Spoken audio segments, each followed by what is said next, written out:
오늘 서두에 나라 이야기 조금 하겠습니다. 지난 5월 22일, 그러니까 8일 전이지요. 미국의 바이든 대통령과 우리 한국의 문재인 대통령이 미국에서 정상회담을 열었습니다. 상당히 관심의 초점이 되었었는데 문재인 대통령이 미국 가서 바이든 대통령을 만나는 데 대해서 많은 사람들이 염려를 했습니다. 혹시 잘못된 방향으로 나가서 두 나라 간에 충돌이나 일어나지 않을까 걱정을 했었는데 예상외로 아주 좋은 성과를 거두었습니다. 문재인 대통령이 그동안에 어쩌다 보니까 친북, 친중 성향을 띠고 반미, 한미 동맹을 좀 약화하는 방향으로 분위기를 그렇게 이끌어 갔는데 그런 점에 대해서 걱정을 했지요. 그러나 결과는 전혀 다르게 좋은 방향으로 나왔습니다. 근데 그 바이든 대통령이 보기는 나이도 들고 엉성해 보였는데 아주 그 사람이 지혜롭더라고요. 그리고 아주 나이값을 합디다. 상당히 그 사람이 전략적인 그런 발상을 하는 사람이었습니다. 제가 이번에 사실은 좀 놀랐어요. 야, 사람이 참 겉보기하고는 다르네. 그분은 20대 후반에 국회의원이 돼서 지금 70 넘는 나이까지 계속 국회의원을 했습니다. 항상 외교분과위원회, 외교 전문 분야에서 일해왔습니다. 그 닦아놓은 실력이 이번에 드러나더라고요. 어떻게 서로 참 이질적인 두 나라 대통령이 만나서 바이든 대통령이 문 대통령을 잘 이끌었어요. 아주 결과가 참 좋았습니다. 그래서 한미 동행은 중요하다. 이걸 더 강화해야 된다. 그리고 미국이 중국이 대만을 삼키려는 것을 미국이 지키고 있습니다. 또 중국이 저 인도양, 저 베트남, 필리핀, 말레이시아 그 앞바다를 중국이 통째로 차지하려고 그럽니다. 그게 아주 큰 문제가 돼 있는데 이번에 이제 문 대통령, 바이든 대통령의 회담을 마치고 마지막 성명에 중국이 대만 해협에서 또 인도양 그 바다에서 평화적으로 해야지 문제를 일으키면 안 된다. 그걸 합의했어요. 그걸 발표를 했지요. 참 잘 된 거지요. 근데 이제 미국, 일본, 호주, 인도 네 나라가 거의 군사 동맹을 맺고 있습니다. 저 유럽의 나토라고 아시지요? 유럽의 나토에 해당하는 이쪽 태평양 지역의 나토에 해당할 수 있는 미국, 일본, 호주, 인도 네 나라가 이제 연대를 하는데 그걸 쿼드라 그래요. 미국에서 한국이 거기에 가입해라. 그럼 네 나라가 아니고 5나라가 되지요. 그 말이 오고 갔는데 문 대통령 쪽에서 늘 그걸 미뤄왔습니다. 이번에 내 생각에는 아예 가입을 했으면 좋았는데 그래도 어디까지 왔느냐 하면은 그게 가입은 안 하지만은 그 취지에 동감한다. 절반은 가입된 셈이지요. 앞으로 이제 내년 3월 9일이 대통령 선거입니다. 대통령 선거 때에 이제 대통령이 바뀌고 하면은 절반은 가입돼 있으니까 가입되게 될 줄로 생각합니다. 내가 예언하는 수준은 안 되고 짐작이지요. 예. 잘 돼 가는 것 같아요. 그랬더니 이제 중국이 열받은 거예요. 중국 외무부 차관이 그 회담 끝난 뒤에 한국이 대만에서 미국과 같이 불장난하지 마라. 중국 대변인이 그랬습니다. 내 생각에는 그럴 때 우리나라 외무부에서 아주 세게 중국이야말로 불장난하지 마라 이렇게 치받았으면 좋은데 좀 어영부영하면서 이해해 주기 바란다 이런 식으로 조금 기죽은 소리를 해서 조금 아쉬워요. 그러나 한국이 미국 편 들여서 대만 해협에 거기에 평화를 깨뜨리지 마라 했는 것만 해도 큰 이제 업적이 생긴 거지요. 근데 한국에 나와 있는 중국 대사가 있습니다. 한국의 중국 대사가 어제 그제 쓸데없는 소리를 하더라고요.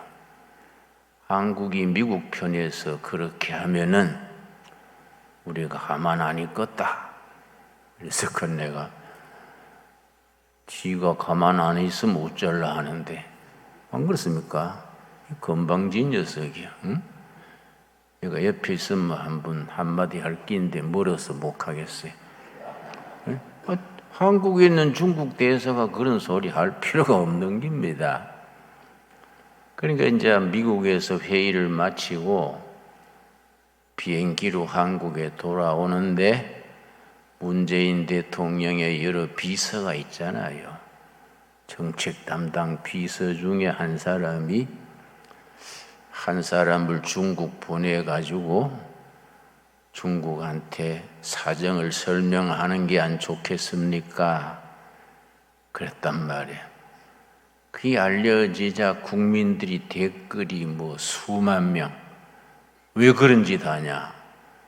우리가 중국의 속국이냐? 무슨 상전이냐?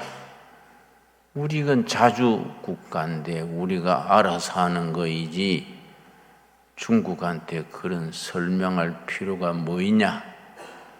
옳은 생각 아닙니까? 이 외교 문제는 좀 작지만은 당차야 돼요.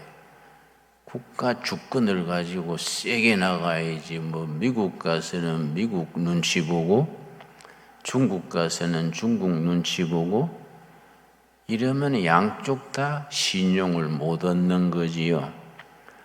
근데 이번 회담에서 미국 쪽에서 생각지 않게 우리한테 좋은 걸 하나 해줬습니다. 우리가 미사일 우리가 만드는 거. 박정희 대통령 때에 우리가 미사일 만드는 허락을 했는데 180km. 180km면은 그저 휴전선에서 평양 쏘는 정도 그렇게 허가했습니다. 그걸 가지고 국제적으로 중국에 쓰고 일본에 쏘고 그럴까봐 미국이 걱정했는지 180km 처음 박정희 때 허가했어요. 그리고 우리가 그 열심히 연구하다가 시제품을 만들어서 발사했는데 아직 기술이 없으니까 발사하는 자리에서 미사일이 터져가지고 그 만드는 사람들이 떼죽음을 당했습니다. 그런 사건까지 있었습니다.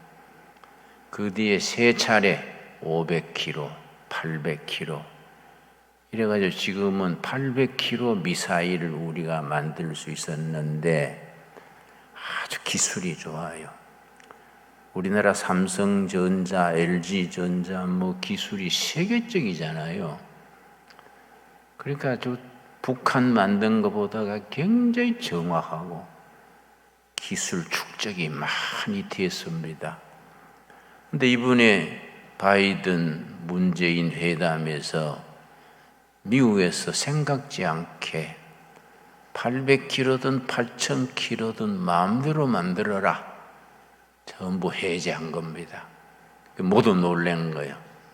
미국 쪽에서도 놀랐습니다.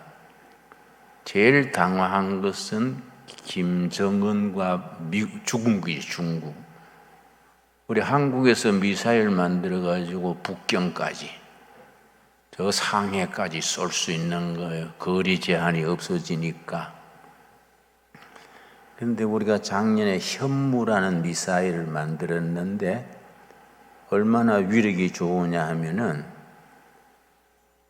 서울에서 휴전선에서 쏘면은 평양에 떨어지면 축구장 200개, 축구장이 넓지 않습니까?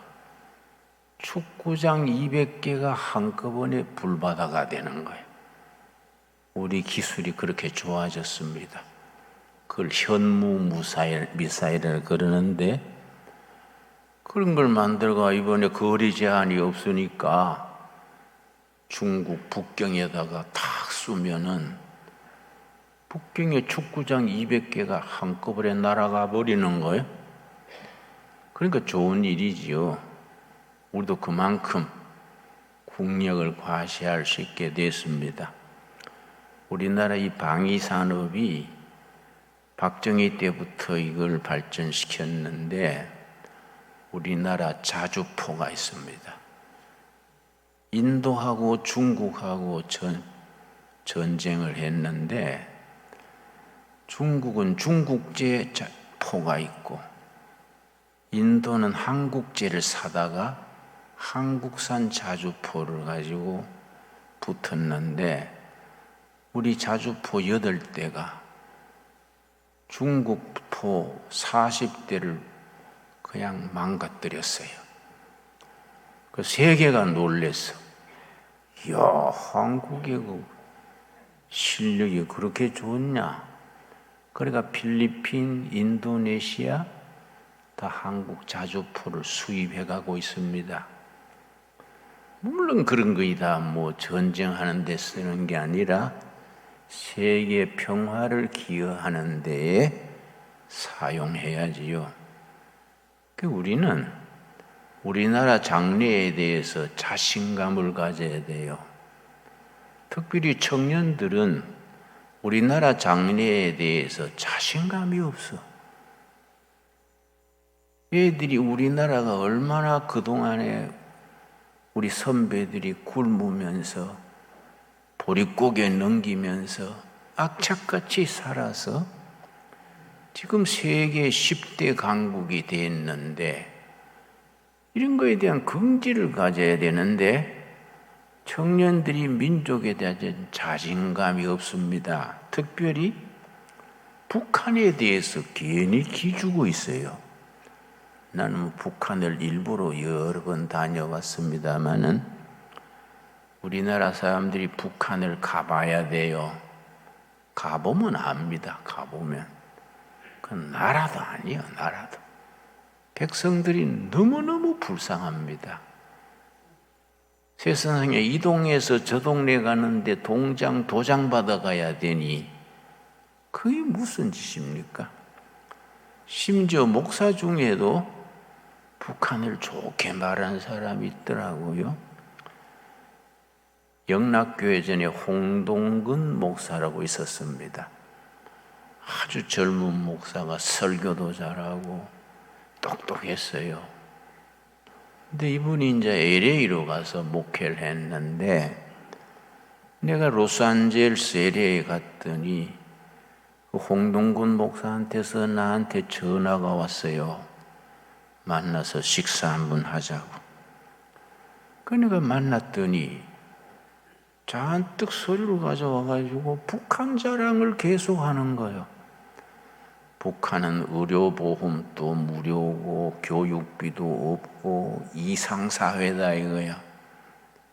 그래 내가 홍 목사님 그 북한의 나쁜 점도 얘기하셔야지 왜 자꾸 좋은 점만 얘기하세요. 그랬더니 뭐 북한의 나쁜 점 김 목사가 아는 게 뭐 있냐 그랬어. 내가 가보니까 채널이 하나밖에 없대요. 북한은 채널 하나만 딱 고정해가지고 그것밖에 못 듣던데요. 남조선에는 뭐 채널이 많나? 그래서 남조선에는 MBC, CBS, KBS 5개, 6개 되잖아요. 그러니까 북한보다는 방송 채널이 많은 만큼 더 자유로운 거 아닙니까? 목사님, 홍 목사님, 우리가 학생 시절에 설교 좋고 똑똑하다고 존경했는데 평양 몇 분 갔다 왔다 하더니 왜 그런 소리 합니까? 나한테 북한 좋은 걸 설득하려 하지 말고 정신 차리세요. 응? 신약, 구약 안 들으면 약이 없습니다. 신약, 구약 안 들으면 농약이나 지약밖에 없어요. 그랬더니 그래 섭섭해 하더라고. 김 목사가 몰라서 그런다. 김일성 대학에 강사하다가 아마 그렇게 이제 그런 오염된 거이지요. 우리가 북한에 대해서 자신감을 가져야 됩니다. 북한에 뭐 핵무기를 가지고 뭐 이렇게 하는데 그건 써먹지도 못할 뿐 아니라 쓸데없는데 돈 들이는 거예요. 핵무기 하나 만드는 돈 가지고 북한 국민 전국이 강냉이 사서 먹을 수 있습니다. 그런 데다가 돈 다 써버리는 거이지요. 하나님께서 우리나라를 통일되게 하셔서 대한민국 헌법으로 통일되게 하셔서 통일한국이 기독교 성경 말씀 위에 강력한 국가를 이루어서 세계 선교 사명을 감당하게 될 줄로 믿습니다. 나는 그런 확신이 있어요. 그런 확신. 여러분, 내가 북한 낮은 선봉에 가서 시장을 돌아보는데 그 시장 구경 안 시키는 거거든요.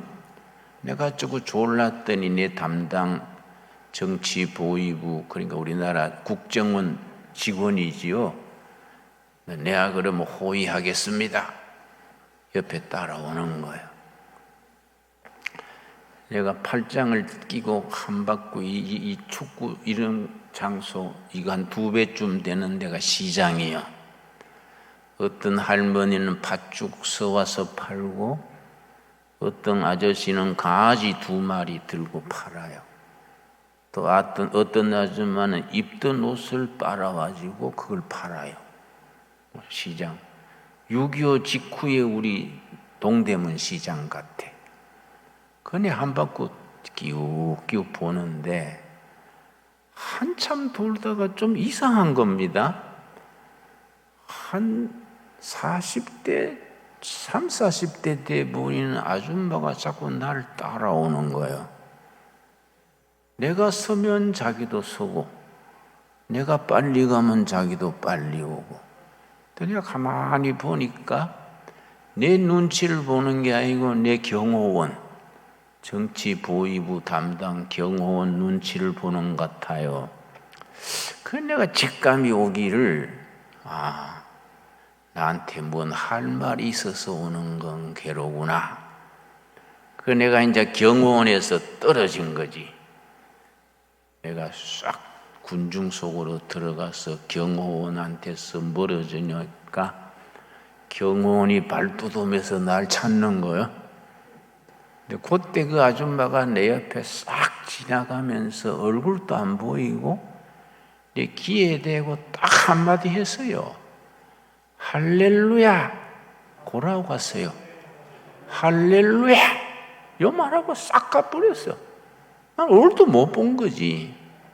이 북조선 땅에도 하나님을 찬양하는 할렐루야 찬양하는 성도가 있다. 그거 알려주려고 날 따라온 거예요. 그러니까 이제 경호원이 떨어져 있으니까 지나가면서 귀에 대고 할렐루야. 근데 내가 눈물이 나더라고. 눈물 안 나갔습니까? 내 안경을 벗어서 내가 눈물을 닦고 있으니까 내 담당 경호원이 옆에 와가지고 왜 암질이 나쁩니까? 눈물 닦으니까 암질이 나쁩니까? 아, 예, 뭐 그런 일 있습니다. 넘어갔는데 우리 북한 동포들 해방시켜야 됩니다.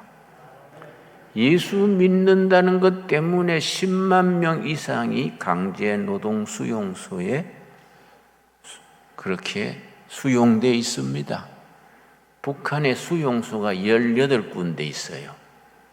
18군데 20만 명 정도가 수용되어 있는데 그 중에 절반이 신앙 때문에 예수 믿는 것 때문에 수용되어 있습니다. 그걸 고쳐야 안 되겠습니까? 안 그렇습니까?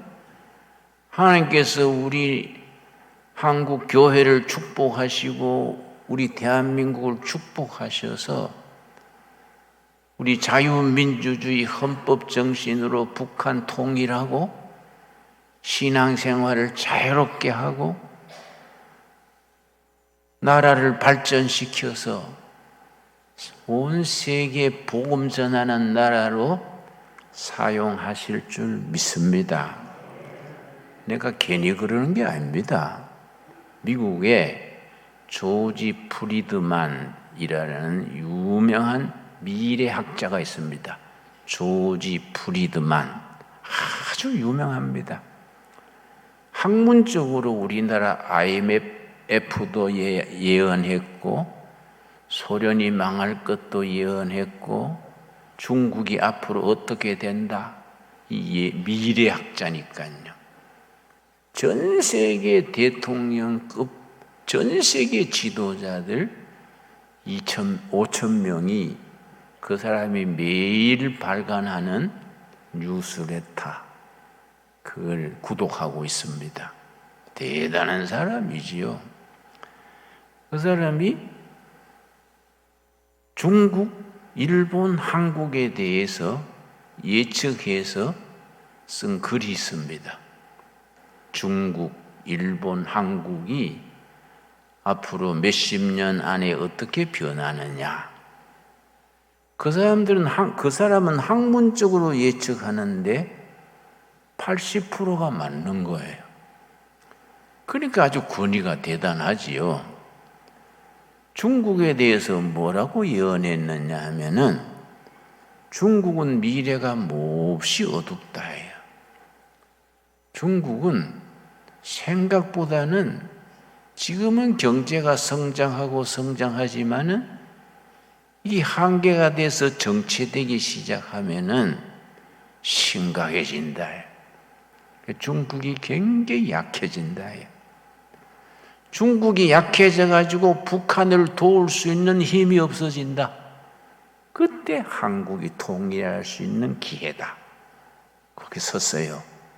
그러니까 우리가 중국이 약해지도록 기다려야지요. 그러면 이제 우리가 남북이 통일이 되는 거지요. 일본에 대해서도 그렇게 상당히 부정적으로 썼습니다. 일본은 약점이 뭐냐 하면은 중심되는 종교가 없어. 일본은 기독교도 약하고 일본은 생각 외로 미신이 많고 잡신들이 일본말로 신이 가미사마입니다.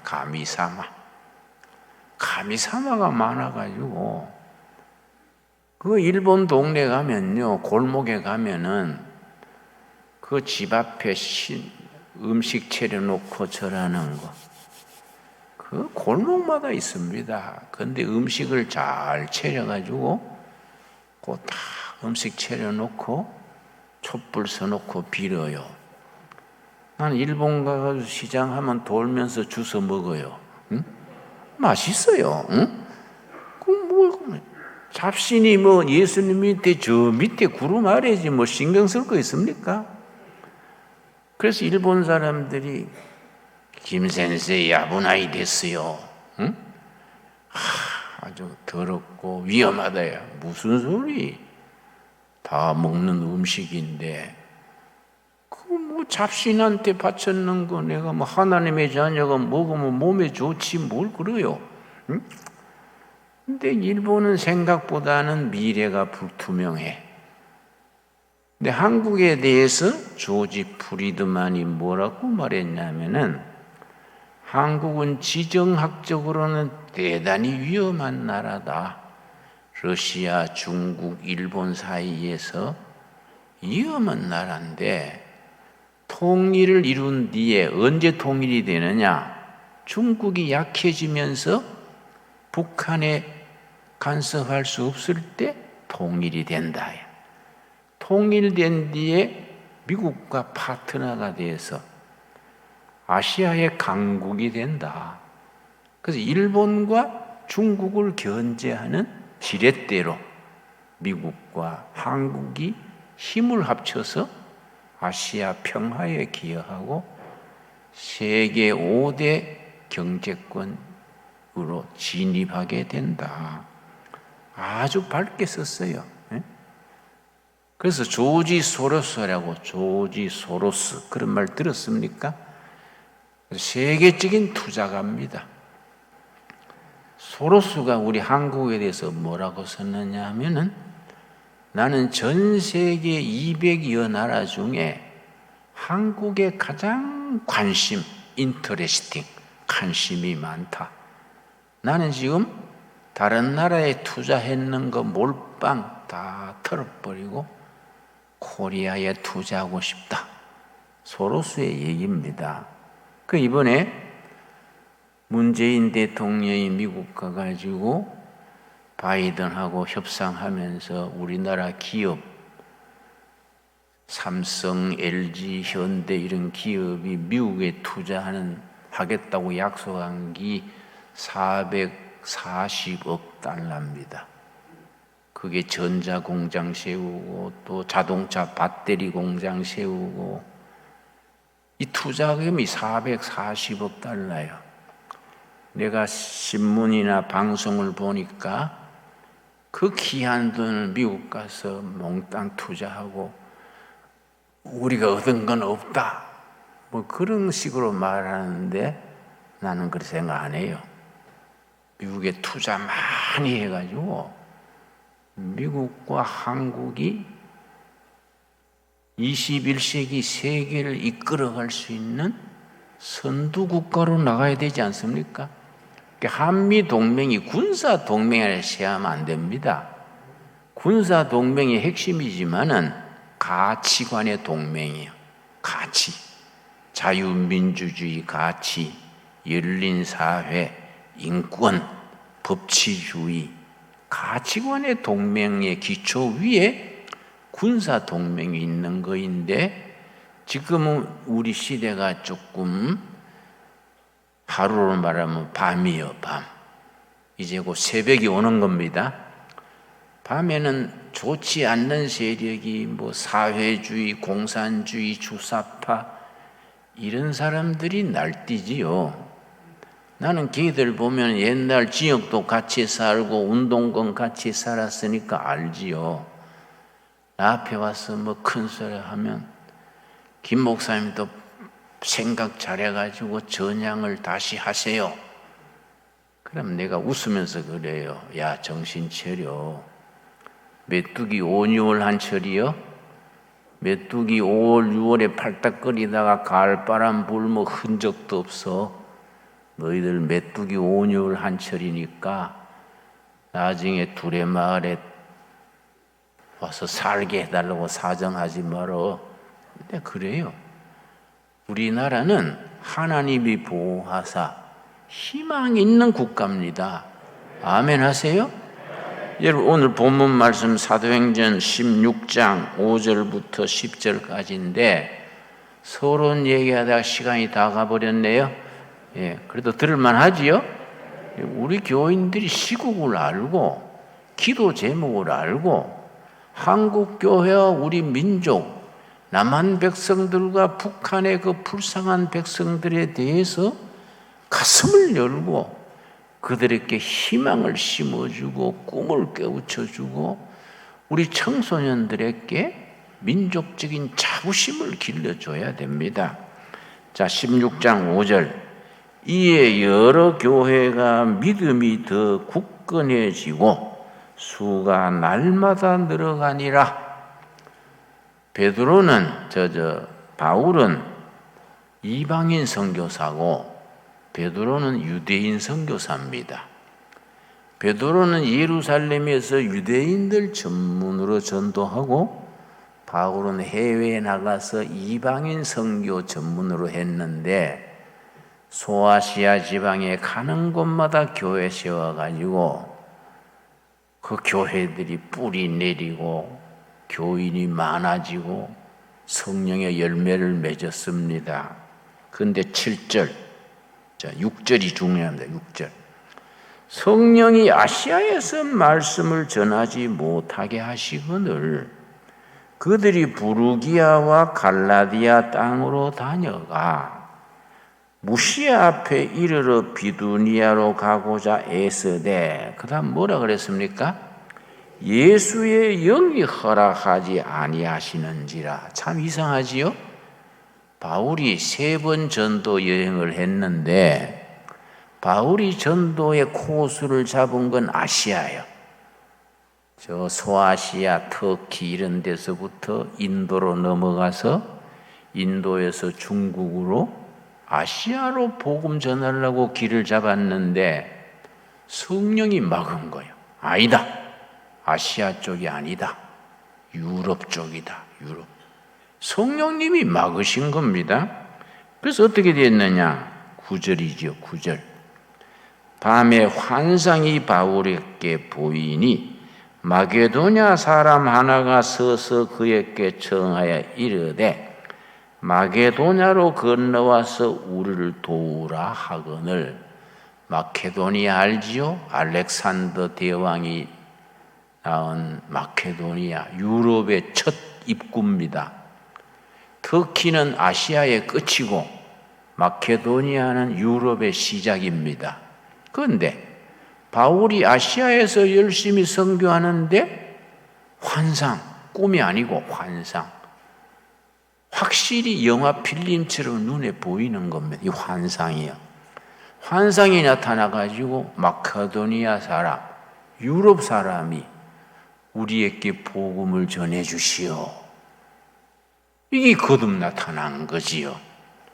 바울이 아하, 내 생각은 아시아 선교지만은 성령님은 예수의 영은 유럽 쪽으로 전하시기를 원하시는구나.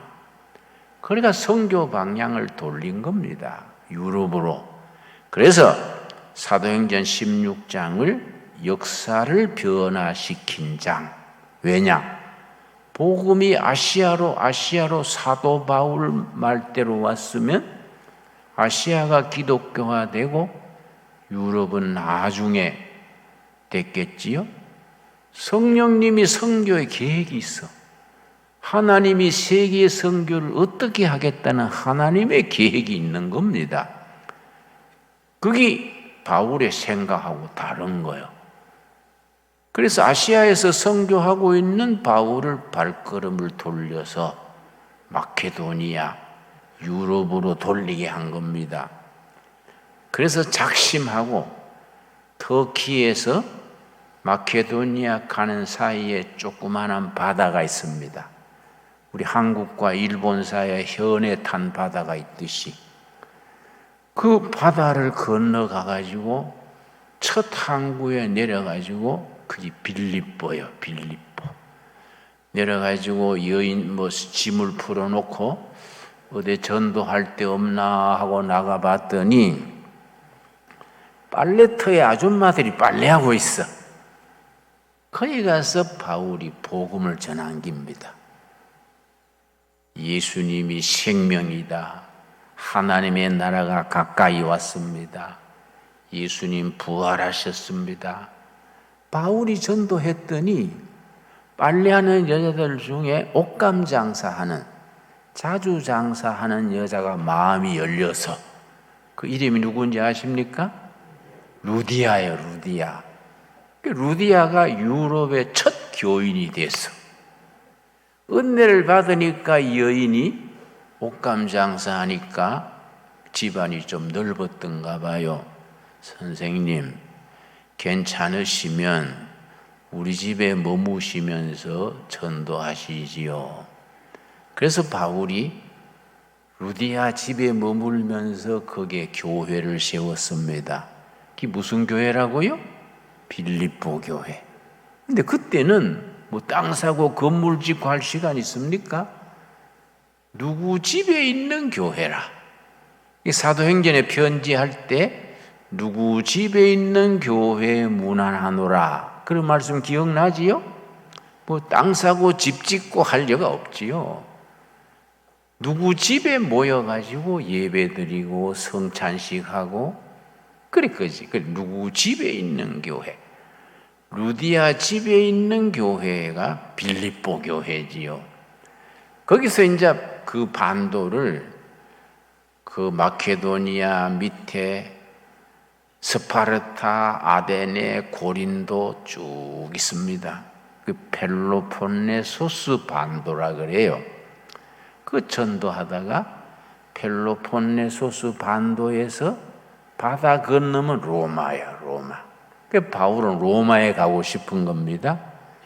자기가 전도서에서 세운 교회가 고린도 교회가 부산항 같은 항구예요. 고린도에 바울이 3개월 머물면서 바다 건너편 로마에 가고 싶어서 먼저 편지를 보냈어. 거기에 먼저 가 있는 교인들이 있었던가 봐요. 그 로마에 있는 성도들에게 편지하노라. 그래서 이제 석 달간 머물면서 정성 들여 쓴 것이 로마서예요. 로마서. 그래서 로마로 가가지고 로마가 기독교화가 되고 유럽이 복음화가 되고 유럽이 복음화된 뒤에 영국으로 스코틀랜드로. 근데 영국에서 청교도 운동이 일어났는데 영국 옛날 교회들이 로마 가톨릭 교회 같은 교회들이 청교도 개신교 운동을 박해하니까 신앙의 자유를 찾아가지고 배를 타고 대서양을 건너서 미국에 갔어. 청교도들이 미국으로 가가지고 미국을 세운 거죠. 미국과 카나다 교인들이 한국에 전도했어. 그래서 미국 교회가 선교사를 처음 보내서 한국에 도착한 날짜가 1855년 부활절 새벽이에요. 장로교 목사 언더우드, 감리교 목사 야펜셀러 두 사람이 처음 선교사로 인천항, 그걸 제물포 항그랬어요. 도착해가지고 둘이서 의논을 했어요. 자, 아펜셀러 네가 먼저 조선 땅에 발대디면 감리교가 먼저 온 거 아니야? 언더우드가 먼저 조선 땅을 밟으면 장로교가 먼저 온 거 되니 우리 인원하자. 어깨동무하고 1, 2, 3 해가지고 똑같이 조선 땅을 밟자. 그래야 감리교 장로가 같이 온 게 아니냐. 재밌지요? 그 둘이서 어깨동무하고 배에서 1, 2, 3 해가지고 조선 땅을 밟은 거예요. 그래서 언더우드는 세문안교회 세우고 교회를 많이 세웠지요. 아펜셀러는 감리교, 대학 세우고 병원 세우고 한국 교회 선교가 시작이 됐습니다. 그런데 복음이 아시아로 안 오고 로마로, 로마에서 영국으로, 영국에서 대서양으로, 미국으로, 미국에서 태평양 건너 한국으로 온 것을 복음의 서진 운동 그래요. 서쪽으로. 바울은 어느 쪽으로 원했습니까? 동진운동, 아시아로 가려고 그랬는데 성령님이 막은 거야. 아니다. 하나님의 계획은 다르다. 서쪽으로 복음의 서진운동. 한국까지 온 겁니다. 서쪽으로 돌아서.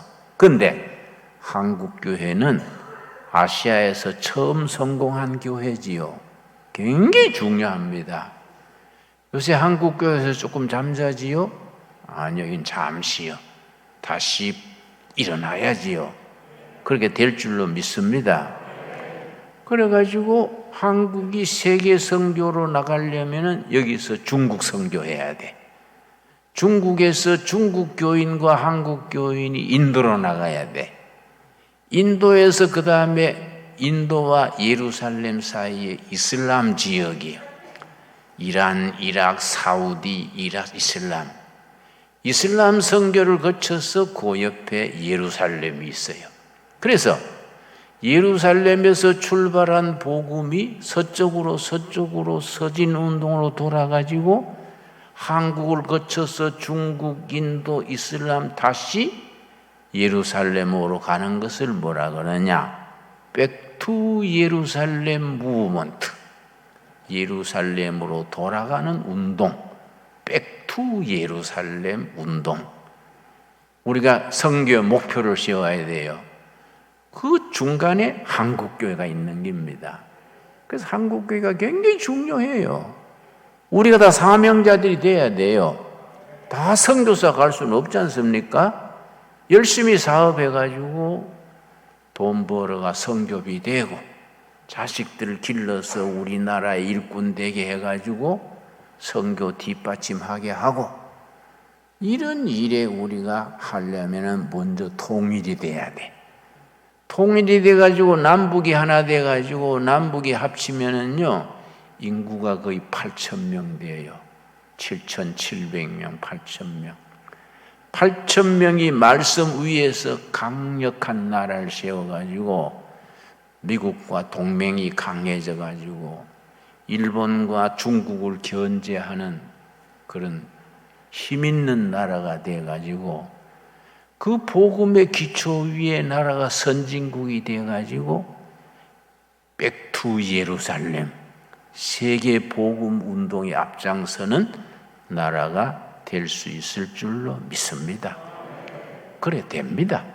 하나님이 우리나라 한국교회를 사용하시려는 하나님의 뜻이 있습니다. 우리가 그런 점에다 사명자예요. 사명자의 사명을 깨닫고 기도하고 응답받고 성령의 열매 맺는 우리가 될 수 있게 되기 바랍니다. 기도하겠습니다. 하나님 감사합니다.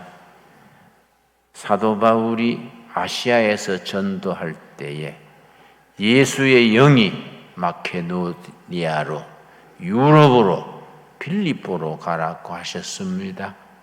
빌립보에서 시작된 유럽교회가 로마, 영국, 미국, 대서양, 태평양 건너서 우리 조국 한국에 왔습니다. 한국의 복음이 전한 지 135년에 다시 부흥하여 통일 한국 시대에 예루살렘까지 나아가는 교회가 되게 하여 주시옵소서. 예수님 이름 받들어 기도드렸사옵나이다. 아멘.